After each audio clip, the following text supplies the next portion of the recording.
Hey everybody, this is Eddy Dacius on our next episode with a special guest. Her name is Saidy Orellana, and she's a natural born leader, and she used her personal challenging experience and her driving reason to serve and support others. And I think that's the ultimate goal when people put themselves behind and then help others. So let's welcome Saidy Orellana. Saidy, how are you today? Good, thank you. Thank you for having me and inviting me over. I'm so glad to be here. All right, we're excited to have you today, and I think we're gonna have a very rich and organic conversation. So before further ado, let's introduce DP Podcast, Divine Purpose Podcast. This episode is brought to you by Dacius Facility Management. Dacius Facility Management, they will manage your property with a variety of services. Divine Purpose Podcast with another episode. Let's go. Welcome to the Divine Purpose Podcast, where we transport you along one of the more dynamic journeys of life. Have you ever been curious to know what it takes to become a successful leader? Or about knowing the secrets of life through the Bible? How about engaging in conversation where no topics are off limits? We will take you to new levels with guests who can help you grasp the importance of your calling. Now, here's your host, Eddy Dacius, founder of Dacius Facilities Management.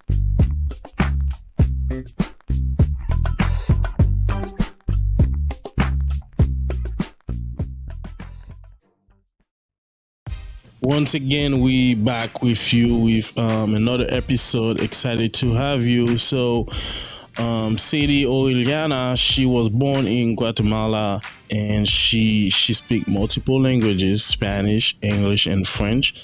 And she will tell us more about herself, and we very excited to have her.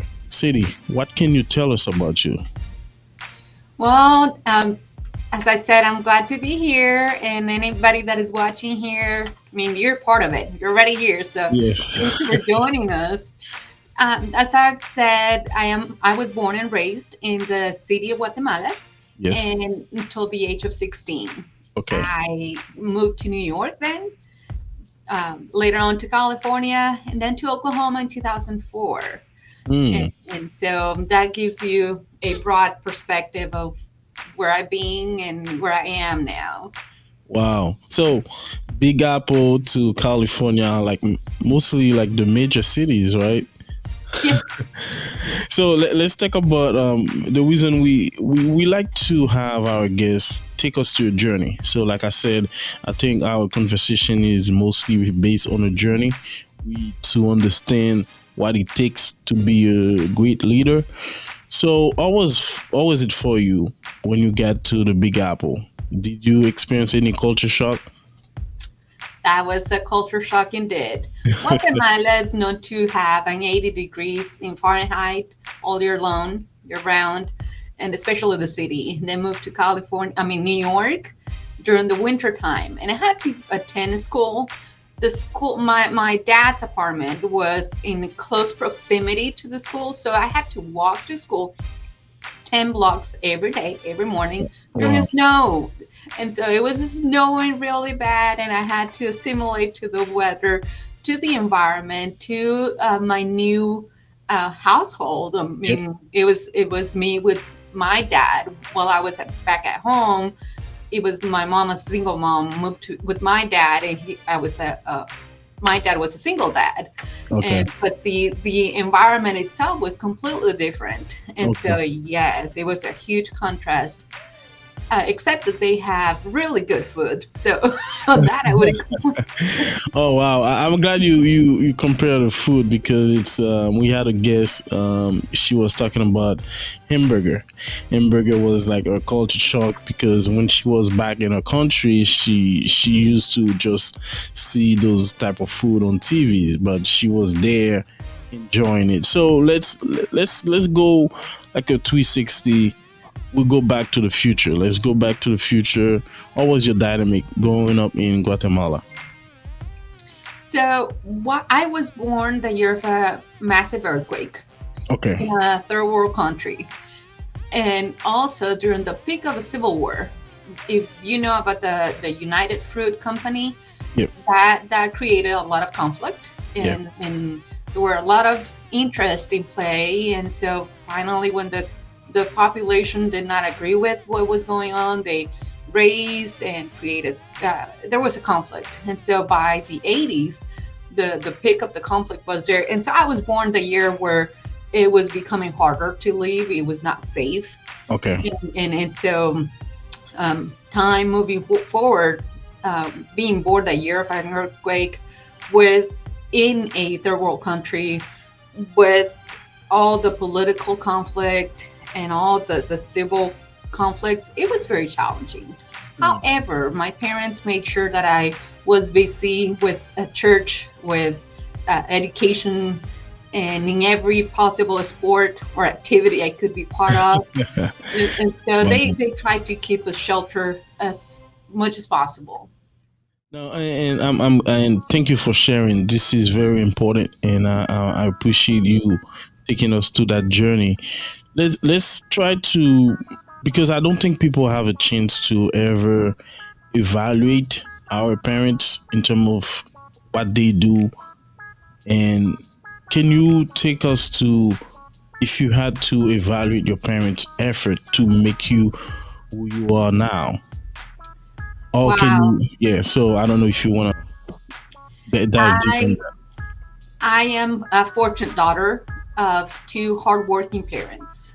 My mom was a single mom while she was raising us. It was four of us, but then there was another family that came to live at our house. that. Okay. And so in total, it was 10 children being raised at that house. Okay. So my grandma was an instrumental part of it. My grandmother, my mom, my aunts. So it's all about the family. They were trying to raise 10 of us in that same house, sharing one bathroom. Yeah. And then, but all hardworking individuals. My mom was an entrepreneur. She was a hardworking lady, and my grandma as well. And so I had the example of hardworking woman in the Okay. house.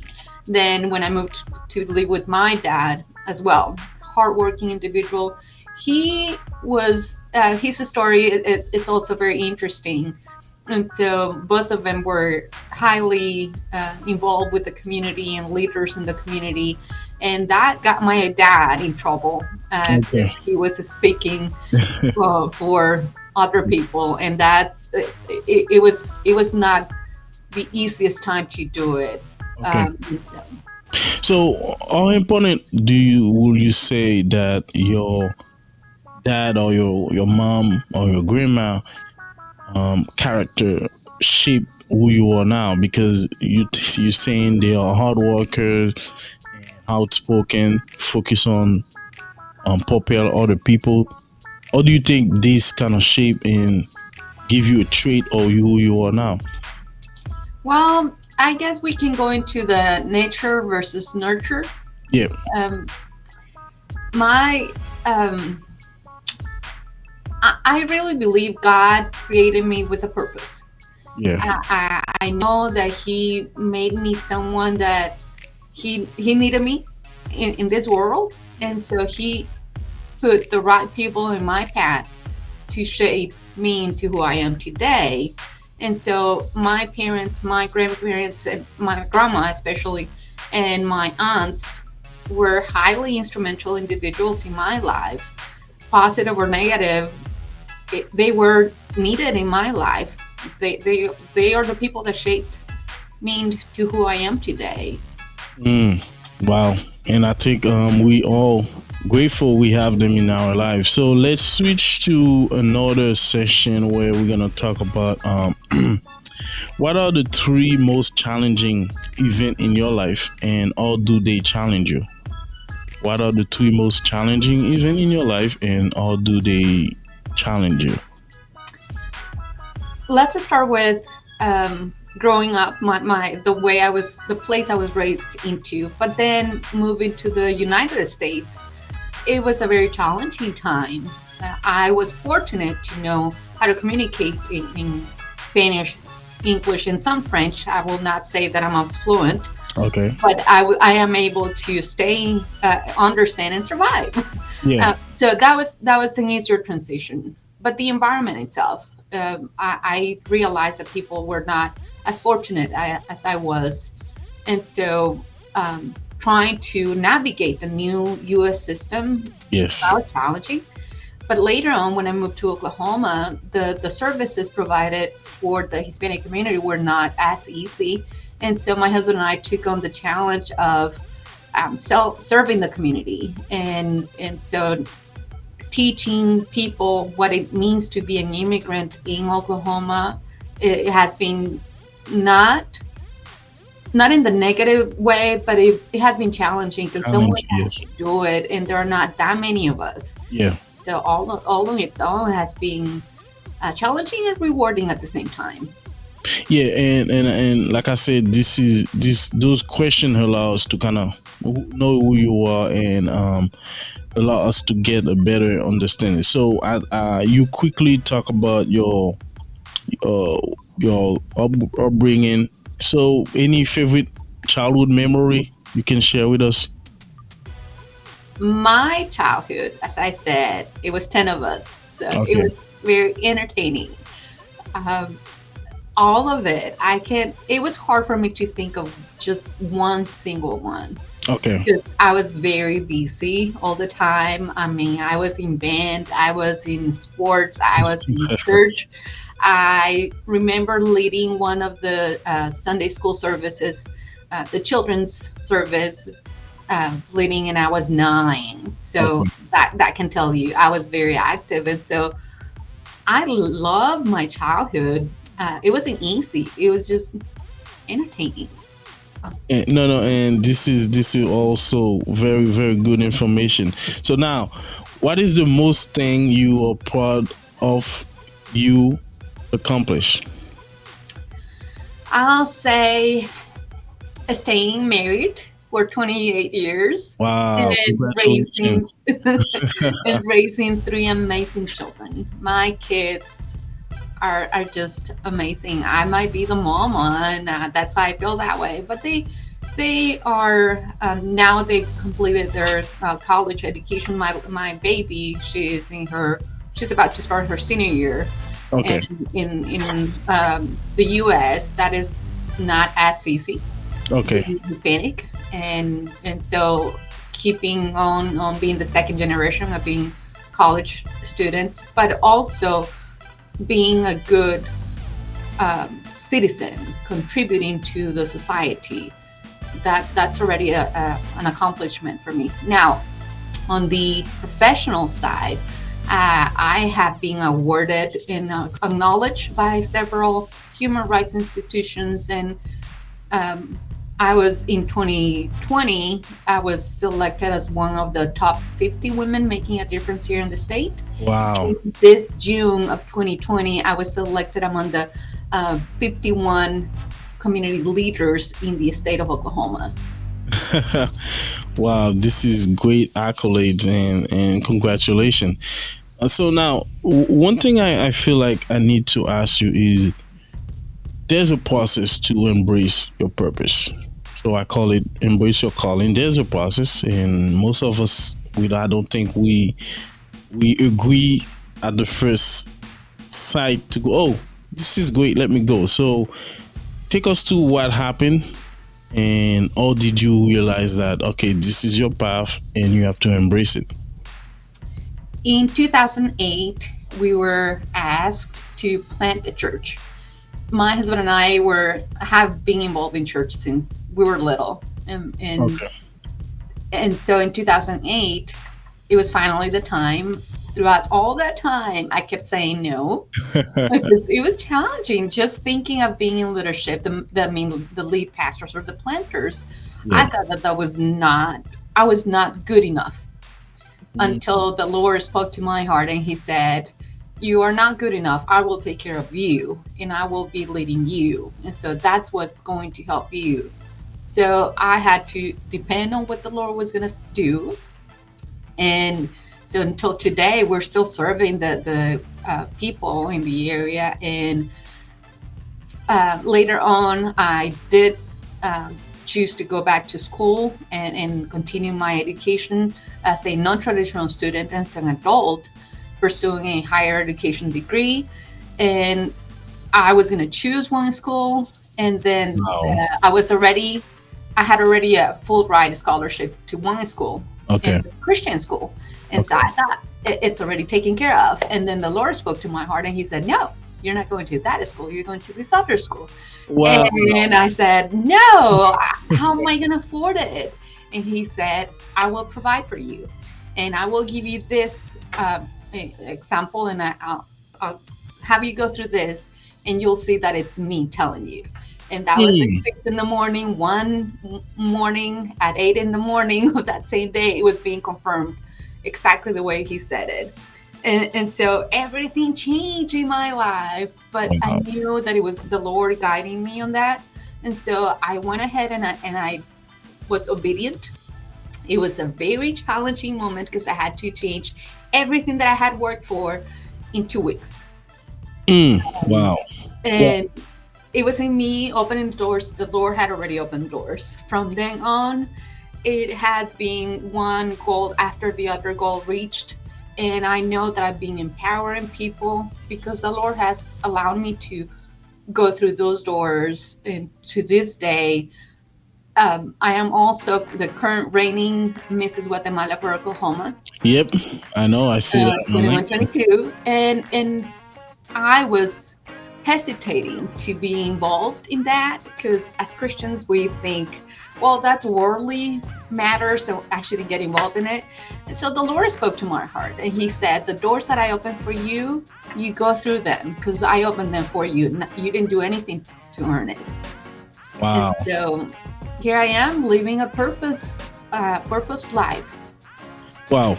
And what you said is so important, and I want to go dive deeper on it, if you allow me to. It's just to, I know this is a big process, but can you tell us about your state of mind? I know, yes, because I feel like, and people will agree with my statement about faith. If you use faith, you have to be courageous because you're not seeing it, and you have to take action. So tell us what happened for you. I know you said that this is a path that God allowed you to go on, but us as human, we have some doubt. How did you navigate those doubts? I've cried a lot, but I've also asked the Lord to equip me with the right amount of faith. Okay. Because in my humanity, I can be drowned. In His strength, Yep. I can have all the possibilities, and my vision can be opened wide enough where I can see what He sees in me. Because being a person that was born in a foreign country, having an accent, I was preventing myself from enjoying all the opportunities. And I was so critical of myself, and perfection was holding me from moving forward. And so every time the Lord presented me with another opportunity, I said, well, I might not be perfect. I might not do it 100% right, but if I do it, you will take care of it. And so asking Him to take care of it and guide me and just tell me one step at a time, and trust Him one step at a time, not wanting to see the end results, but wanting to trust Him in the process. Wow. Well said. So we had Saidy Orellana today with us on our podcast. This is Divine Purpose Podcast. We're excited to have her. So we have more questions for her. Before further ado, we will go to our commercial with Dacius Facility Management. What comes before making a smart decision? Choices. A smart choice is the best option, which is who we are. That's why our clients expect more from us and, in return, get more in everything we do. And we understand the problem. That's why we thrive for excellence. We don't just create a winning culture. We aspire to be a smart choice, a voice for solutions. We believe in integrity, professionalism, and teamwork. Our passion is to bring results from our clients by working harder, smarter, and faster. As a team, we always deliver because we recognize your needs. Choosing smart influences us to be the best version of ourselves. That makes us different than other companies. It makes us confident in achieving our goals. It makes us who we are. And it makes us DFM, the smart choice. All right, that's it for team management. They will manage your property with a variety of services. Call them now, 617-227-0106. Or go online at www.daciusfm.com. Dacius.com. All right, so Saidy, very excited, but we're gonna go on a fun journey. What was your dream job in high school, college, and now? Well, I tell you, God had a plan for me. I wanted to be an interpreter at the United Nations building in New York. And so that's why I chose to learn foreign languages. Moving beyond, with the church, I've been able to help lots of people from Latin America. Okay. So I was going to the right path. In college, I got involved with lots of people from the international community. And so now I get to be the multicultural office director for the Oklahoma Historical Society, especially working with the international community, the multiple diverse heritage and historically underrepresented communities here in Oklahoma. Wow. But I see that you have an associate in business from Oklahoma Community College, and you also have a business college degree. So why going for business? Because although we like to serve the community, we also need to know how to serve the community in the most efficient way. Yep. And when I do remember when Jesus said that he was taking care of his parents or his father's business. Okay. And so we need to be wise and be able to be a good administrator. So when you think of Joseph, when you think of all the people that were in charge of either people or goods, they had to be helpful and thoughtful and have a good organizational skills. And so that's why I thought, okay, what business is going to help me be taking care of the Lord's business? But I also did a minor in nonprofit, and I also did a certification on Lean Six Sigma from engineering.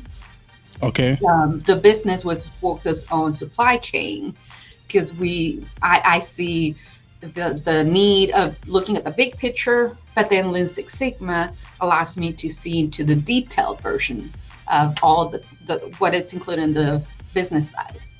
Wow.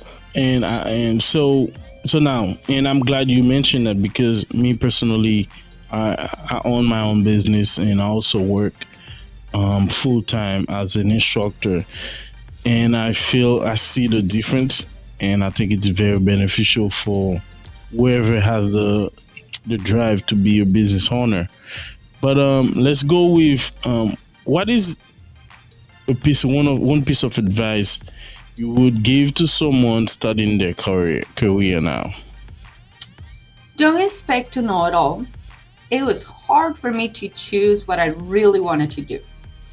Just do one thing at a time and focus on one segment first before you move to the other.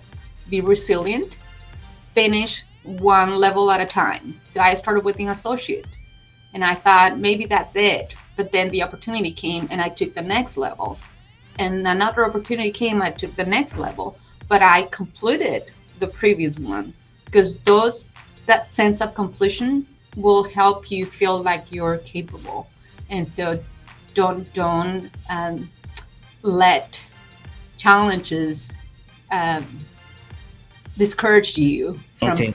moving forward, but instead Okay. finish one little at a time, one step at a time, and that will keep you motivated to continue to the next level. So I will follow. Up with this question. What is one thing you wish you know before you start your career? I don't have to have it figured out. Mm. There's Can you no way. can you go deeper on that? I really wanted to pursue a career that was going to be it. But then I had to trust the Lord that He knew better than me. Mm. And so I kept thinking, and I keep telling kids now, there is such a degree that is called undecided, because we sometimes don't know what we want to do. And so the undecided is just the beginning, and you don't have to have it figured out. You'll find your way, and especially when you have the assistance from the Lord, you'll find a way. He has it for you. Wow, you said you giving me like great topics now, because you're saying there's a degree called undecided, and which is true, because at the end of the day, maybe 10 years ago, you would never dream you'll be where you are now, right? And how do you keep going? So now, how do you keep going to move towards the right path? How do you do that? So what was your experience? If there was an opportunity and somebody else has done it, then I was a human just like the other person, and I had an interest on it, and I knocked on the door. If the door opened for me, I went ahead and went through that. There were some no's, and I didn't take it as personally. I didn't think it was because I wasn't good enough. I just thought that was not the right path the Lord wanted me to follow. And so I'll just wait for the next opportunity. And just that, take one opportunity at a time. So now this is a great transition for this question. Who has been your most important professional mentor? I've had several. Okay. I've asked several people for guidance. I when I went into but there's an elite business JCPenney leadership program at the College of Business. Okay. The assistant in there, I came with her with so many questions, and I asked questions. I don't know it all, and so she was very helpful in the process. But also, I rely a lot on the Word of God. I mean, when I see the person of Jesus, He was a pioneer in so many things. Yeah. And then I asked God, why is it that there were so little women in the Bible? And because I wanted to be like those instrumental human beings in the Bible. Yeah. And so I looked up to what they did. I've read the stories of Catherine Coleman. Okay. The God's Generals book. That was so good. There was one book, I'm trying to think of the name, something about the verdict, Josh McDowell. Okay. Where I personally did question the Bible, the truths of the Bible when I was a teenager. I wanted to know the truth. Okay. And so I went and did my research. Every time I came back with, yeah, it is true. It is true. And so the Word of God has been instrumental. But then from the human beings, the people in charge of those programs, I've asked for help. They are willing to help. So, and I think this is important to hear, that a mentor is important. So I was introduced to a new concept lately. They talk about coaching. Do you have any coach in your life, or are you being somebody who's coaching people, or do you use a coach? It's a twofold question. Are you using a coach, and are you being used as a coach for other people? Both. Both. Being part of several leadership programs allows me to be in contact with very thoughtful individuals. Okay. And so when I have questions, important questions, I go to them. And then on the other end, I'm also always trying to help. And so right now I'm mentoring the group of contestants for Miss Fiestas here in Oklahoma City. It is a leadership development pageant, and I am mentoring them on the cultural side. But I Okay. am also part of several other organizations that I'm trying to always bring in my perspective and collaborate, because we're stronger together. We can accomplish more things when we work together and putting our skills to the benefit of society. And so it goes both ways. Yeah, and like I said, because I feel like we as individuals, especially Christians, we rely on the Lord, but the Lord use people. He lift up others, and iron, right? Is that the way they said? And you can help people by your experience. But my question is, why did you had to question the Bible? Is it because of curiosity, or because of lack of or you couldn't relate? So what was the reason that kind of urged you to research more on the Bible? Because it's not logic. When they're telling you Jonah was swallowed by a fish and he survived, how can you explain that logically? Yeah, you're right. You're right. There are so many things that didn't make sense. And I was a good student, so thinking of science, I mean, how can the sea stop at one end? What made the solar system work? Yeah. There were so many things that didn't make sense logically, and so I started digging deeper just to see if that was true. But what did you find out? All of it is true. Yeah, And then by because faith, I mean, when you compare it to, so when you do the timeline of history, the just yes, regular history, the atlas of history, yeah, and when you look at the beginning, the places that are mentioned in the Bible, and then you look at where the beginnings are in just regular history, yeah, the timing matches, the location matches, matches, yeah, and so you're just I was just comparing apples to apples as to the locations and being more objective, not yes. really to the spiritual, but the logic of it. Wow, this is important, and I wasn't.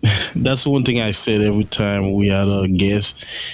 Every guest has like a unique gift or a unique lesson to lay on our episode, and you definitely take us to understanding the Bible in your position in terms of those questions you've been asking. And I feel like this is a great opportunity for people or our listeners to see that you can have questions, but do you go into doing research and then ask question around to people who can definitely help you? So my next question is about, you said don't let perfection hold you back, because I feel like we try to be perfectionists in the world in anything we're trying to do. Me, I grew up in Haiti. I'm Haitian, and in my school, they wanted you to do everything well, great, and I was having that conversation with a friend. I said, if you have the idea, just go with it. Things gonna feel like fill in the gap. You don't have to have all the answers right away, but if you, that's like faith. Put your feet, your first step. So can you kind of detail and go deeper on why you say perfection can hold you back? I get you on trying to do your best. I honestly, I did try to do my best from what I remember. I was in honor roll Yeah. every year I can think of. I tried my best. There was a year where I stopped doing my homework, and it was eighth grade. I Okay. started skipping school, Yeah. and guess what happened at the end of the school year? I failed, Yeah. and my mom would not allow me to just retake some classes.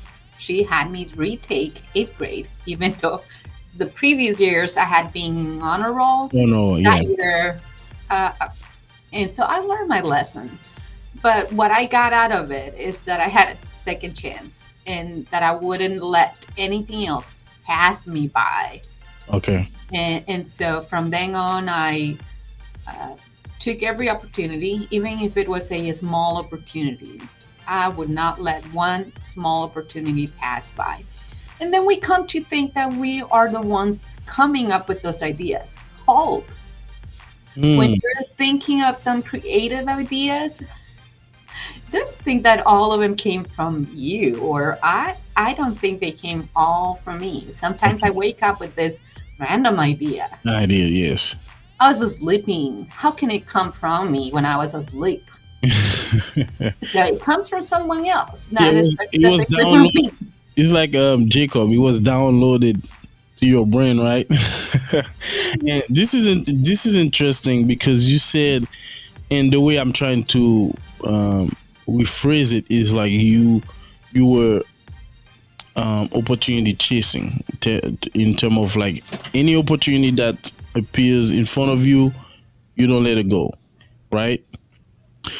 Don't you think? However, it has to be related with my main core. Because Oh, ooh, we can yes, do. There are so many things that need to be done in this on this earth. yes, Yet, uh, I do follow along the 2030 goals from the United Nations to end poverty around the world, yes. and I selected three of them that I identified most with, and so from then the opportunities that come, if they are related to my core principles, Okay.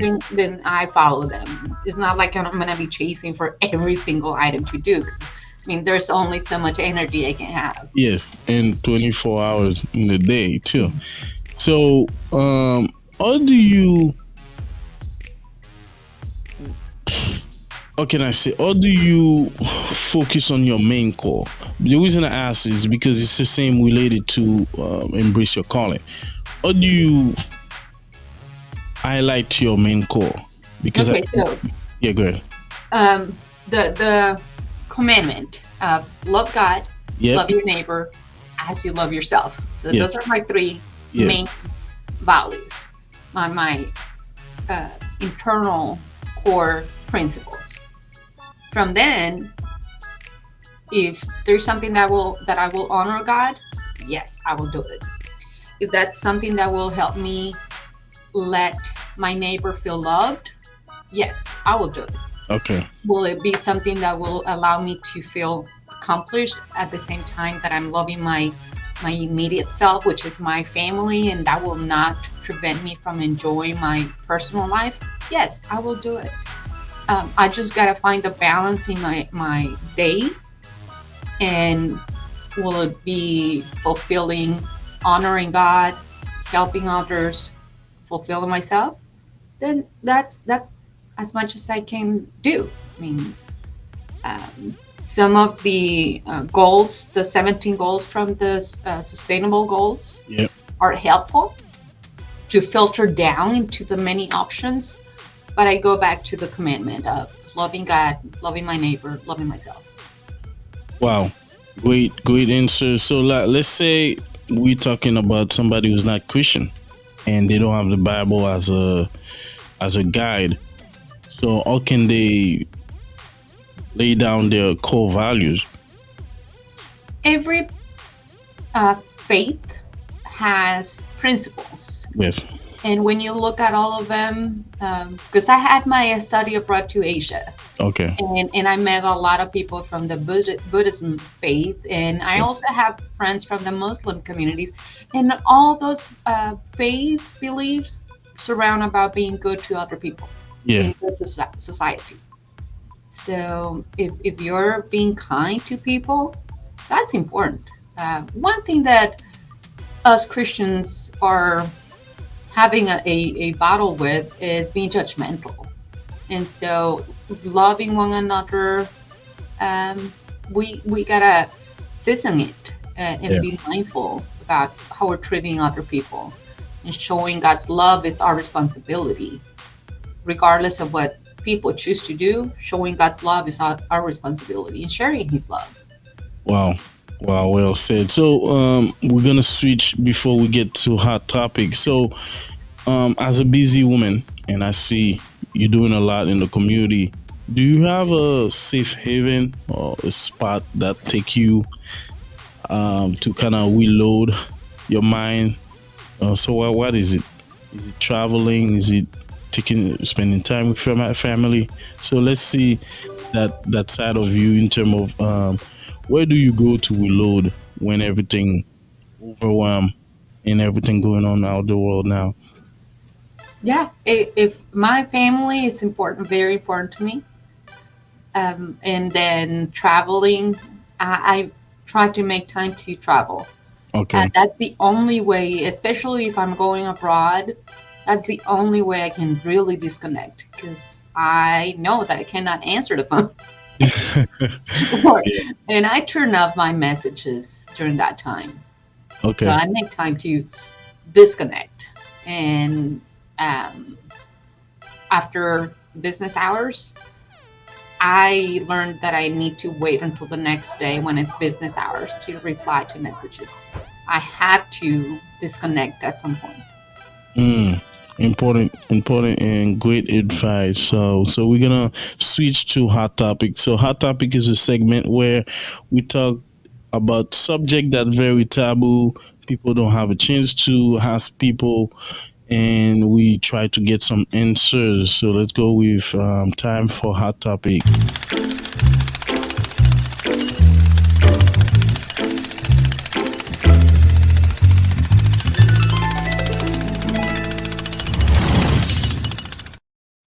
Hey, we back with Saidy Orellana. So she's a leader, natural born leader. She focuses on helping people, and she's a Christian. So we're gonna focus on asking her a quick question about faith. Why do people think faith is not scientific? I really don't know why. Because when you read the book of Job and you try to explain what the questions he was asked, you can only explain them through science. Galileo Galilei, he said that he came up with the answers based on the book of Job. So how can we place those two apart? So how can we think that our God is not a scientist? Yeah. He created. Yeah. It's just that we're trying to negate the intelligence and the ability of perfection because I don't see the reasoning behind it. But when you start learning about how science works, you start understanding even more how God works. So, and some people have this tunnel vision as a Christian or Buddhist or any religion you might be part two or part of. Why? And the reason I'm gonna ask you this question is because I feel like, yeah, being a Christian, most people would stay away from that, right? So, Yes. How did you connect both worlds? I understood that there's people inside of that environment that needs God, that needs God's strength. And sometimes we want to be very good Christians being inside the church. Yeah. But how can we reach the unreached? By not being in their lives. And so those are the places where I have been able to minister to people that it's in need. And it's giving me access to people that saw religion as something negative. And when they get to know me and I show the God's love, not the judging God, but the loving God, They want to learn more about him, and they're being. I mean, I can tell you so many stories about it, and they've come forward and asked for help and asked for prayers. I'm telling you, in the right before a surgery, right before a medical test, when the relative passed away, when Christmas came about, they didn't think of anyone else. It was me, because they were the only Christian they knew in that environment. Wow, this is so powerful, very powerful, and thank you for sharing. So, and my next question would be definitely about the Bible, is where we don't have people, and especially I'm taking men or women, they're not being inspired by any character in the Bible. And why do you think is this? Why do you think more people are not being inspired by all those characters, all those great leaders in the Bible, but they rather look for other people in the world? In my experience, from people that I've talked to, we've had people coming from different parts of Latin America, and they come here. They knew the judging God, the punishing God, and when they came to the U.S., they felt released from that judging God. Okay. And they started living however they really wanted to live. So they never met the loving God. And so with that sense, that's the same, the God they knew is the one they shared. So they didn't share about Joshua being the leader. Yeah. They didn't share about all this powerful, leading people. Paul, he changed the culture of an entire continent, and it continues to change our mentality on how things are done. The apostles, okay, and the more you read about them, the more inspired you can be. But those are not the ones that we're talking about. We're talking about seeing all the time and perfection. We're talking about the extremes. Yes. But we're not talking about the individuals that made it to what it really is. So we're not telling the whole story. And so until people get to know those peoples like you and me, those individuals that are loving God, not because not because we're afraid, but because He's got lots good things to do with us. To do, yeah. And and I feel like this is this is our mission too, to kind of spread the word of the gospel, because more people need to hear it. So my next question is definitely for education.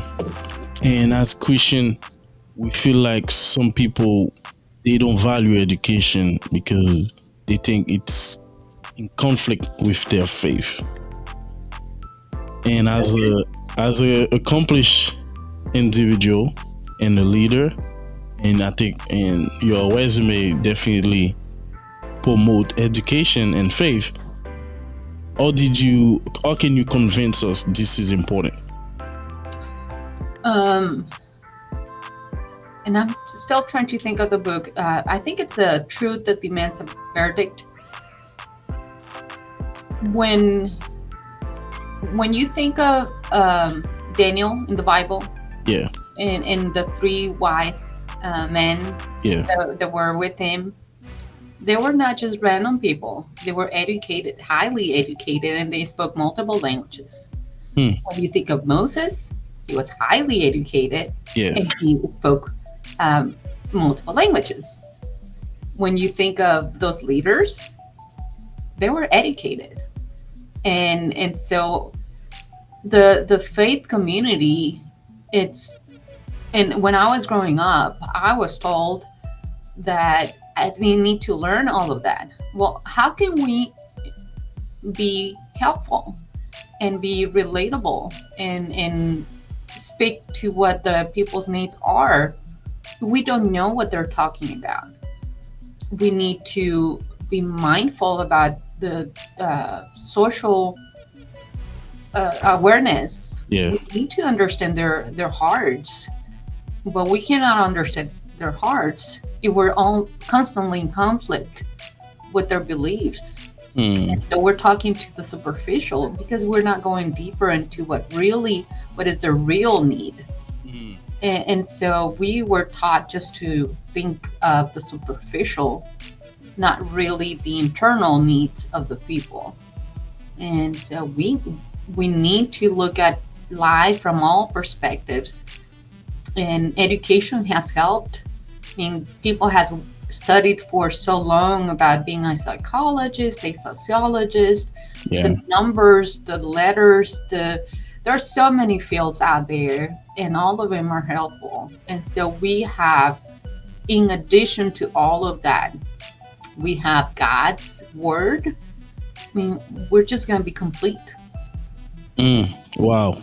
Well said. I think you did great on the hot topic. I don't think you sweat, not even for a second. You were calm. All your answer was spot on, and definitely great answers. And we had Saidy Orellana today with Divine Purpose Podcast on our episode. We're getting to the end of this great conversation. So, any book you will recommend our audience?